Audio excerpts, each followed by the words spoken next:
रामकृष्ण हरे.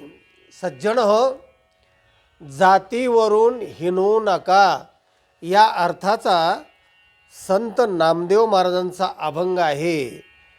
आपणाला त्याचं विवेचन ऐकवित आहे. मनाचे कान करून ऐका.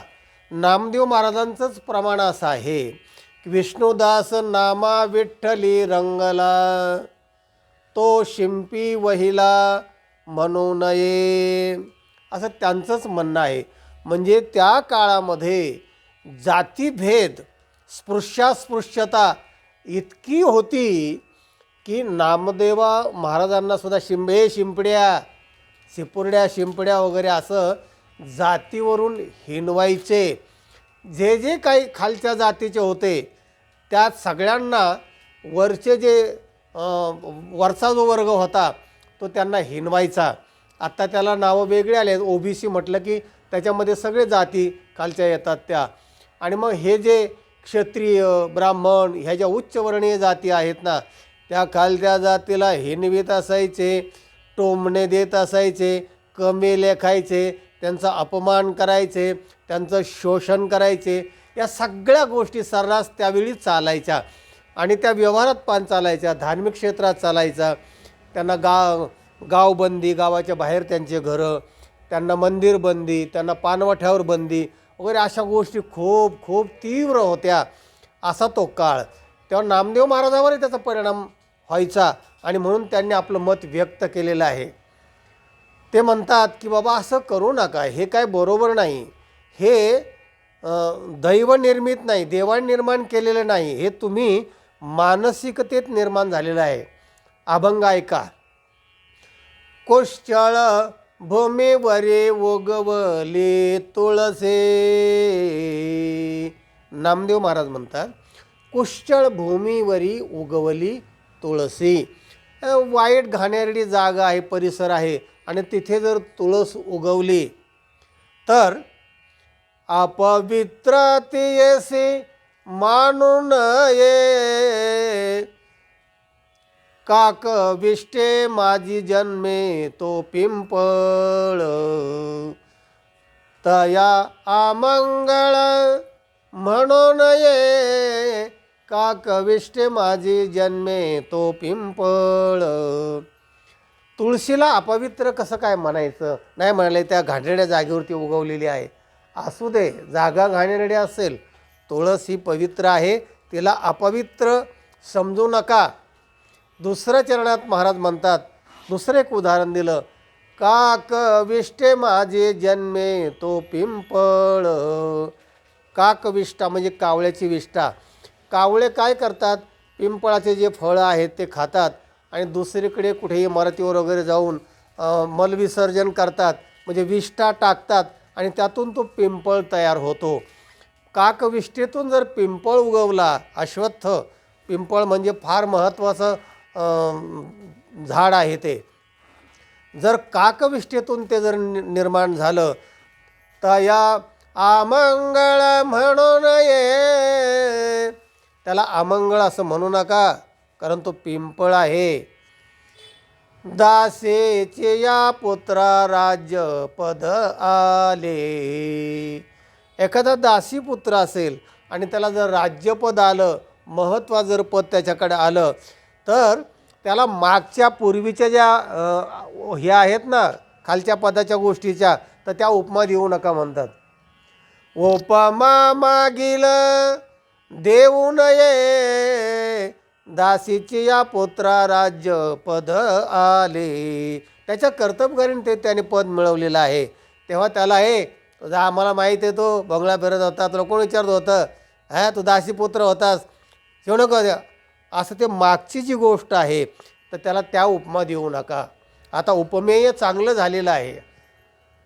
तेव्हा नामा म्हणे तैसा जातीचा मी शिंपे, एवढे उदाहरण दिल्यानंतर नामदेव महाराज सिद्धांत स्पष्ट करतात. काय म्हणतात? नामा म्हणे तैसा जातीचा मी शिंपी, उपमा जातीची देऊ नये. मला जातीची उपमा कशाला देता? ए शिपड्या, ए शिंपुरड्या, असं कशाला मला उपमा देता, तू शिंपी आहेस, ओबीसी आहेस, असं करू नका, असं नामदेव महाराजांनी मत व्यक्त केलं. किती 500 वर्षापूर्वीचा हा विषय आहे. तेव्हा हे जी मानसिकता आहे ना, सगळ्या संतांनी मांडलेली आहे. तर ही मानसिकता हळूहळू आता कमी होते आहे, झालेली बरीच आहे, आणि ती त्यावेळी होती, याच्यासाठी हे अभंग लक्षात आले पाहिजे. हे सगळ्या गोष्टी त्यावेळेला घडलेल्या आहेत. महाभारतातला प्रसंग आहे की सेनापतीपद मला द्या, मी पांडवांचा धुवा उडून टाको, एका दिवसात संपवतो पांडवांना, मला फक्त सेनापतीपद द्या, अशी मागणी जेव्हा त्या कर्णाने केली, तेव्हा त्यालासुद्धा जाती वाचून हिणवलं. तू सूतपुत्र आहेस, तू राजपुत्र नाही आहेस, तुला सेनापतीपद देता येत नाही, सूतपुत्राला देता येत नाही. त्याला फार वाईट वाटलं, आणि जातीच्या निकषावर आपल्याला कमी लेखतात असं वाटल्यानंतर कर्णाचा एक महत्त्वाचा श्लोक आहे का, सोतो वा सोतपुत्रो वा येन केन भवाम्यहम दैवायत्तंतु कुले जन्म मदायत्तंतु पौरुषम. तेव्हा मी सूत असेल किंवा सूतपुत्र असेल, येन केन भवाम्यहम, मी जो कोणी असेल तो असेल. कारण दैवायत्तंतु कुले जन्म, कोणत्या कुळात जन्म व्हावा हे दैवाच्या अधीन आहे. पण मदा यत्तंतु पौरुषम, पण पुरुषार्थ हा माझ्या हातात आहे, असं कर्णाने त्यावेळी ठोकून सांगितलं, धणकून सांगितलं. जे पुरुषार्थी लोक असतात, जे परिवर्तन करणारे लोक असतात, ज्ञानी लोक असतात, ते अशा प्रकारचं ठोकून सांगतात, आणि त्या युगामध्ये ते घडत आलेलं आहे.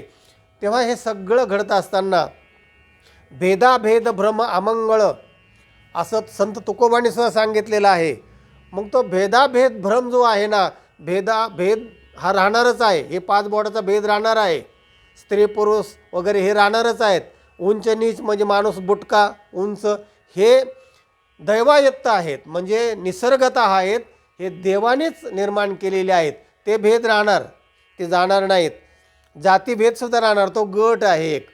पण त्याच्यातली जी मानसिकता आहे की ते जे भेदाभेद आहेत, तर ते कोणकोणते आहेत की जिथे माणसाला तडा जातो, मानवता कमी लेखल्या जाते, तर तो जो भेदाभेद भ्रम आहे, तो भ्रम घालवायचा आहे आपल्याला, भेदाभेद घालवायचा नाही. त्याच्यामध्ये जो भ्रम आहे आणि त्याच्यातून जो क्लेश निर्माण होतो, मग तो धर्मभेद असेल, हे तो त्या धर्माचा आहे, हे तो काय हलक्यात वगैरे आहे, हां हिंदू धर्म, मुसलमान धर्म, अमुक धर्म, तमुक धर्म, याच्यामध्ये असून जे मारामाऱ्या आणि मुडदे पडतात ना, तो धर्मभेद. प्रांतभेद तर इतके झालेत की अगदी मोठ्या मोठ्या आता 2-3 युद्ध चालू आहे, ते प्रांतभेदामुळेच आहेत. प्रांतभेद, भाषिक भेद, आता तर मोठा वाद चालू आहे भाषाबद्दलचा भेद, की हा म्हणतो मी तुला मारतो, तो म्हणतो डुबके मारेंगे, तो म्हणतो तुला पटाके मारेंगे, काय काय जे चालू आहे ना. तर हे भाषिक भेद आहेत, आणि हे मानवतेला फार घातक ठरू पाहत आहेत. गरीब श्रीमंत भेद, हे मी अमुक आहे, मी श्रीमंत आहे, वैष्णवी प्रकरणासारखे अनेक प्रकरण जे घडतात, हे श्रीमंत आणि गरीब, लहान आणि मोठा, म्हणजे या श्रीमंतीच्या निकषावर जातीभेद, तो ह्या जातीचा आणि तो त्या जातीचा. आहारभेद, आता आहारभेदावरून सुद्धा मारामाऱ्या. त्या आमच्या सोसायटीमध्ये हा मांसाहारी नको आहे असे, म्हणजे जैनाची सोसायटी असेल तर मग त्यांना हाकलून देतात, मारामाऱ्या ह्या सगळ्या गोष्टी होतात, आणि रोज ते प्रकरणं चालू आहेत. चांगल्या कामाला आता जवळजवळ पुढाऱ्यांना वेळ नाही, राजकारण्यांना वेध नाही, आणि हे सगळीकडे हे संसर्ग रोग जसा पसरतो ना, तसा जातीभेद, अमुक भेद, तमुक भेद सगळ्या क्षेत्रामध्ये, सामाजिकतेमध्ये झालेलं आहे प्रदूषण, धर्मात प्रदूषण होत आहे, राजकीय प्रदूषण तर फार खालच्या पातळी गाठतं आहे.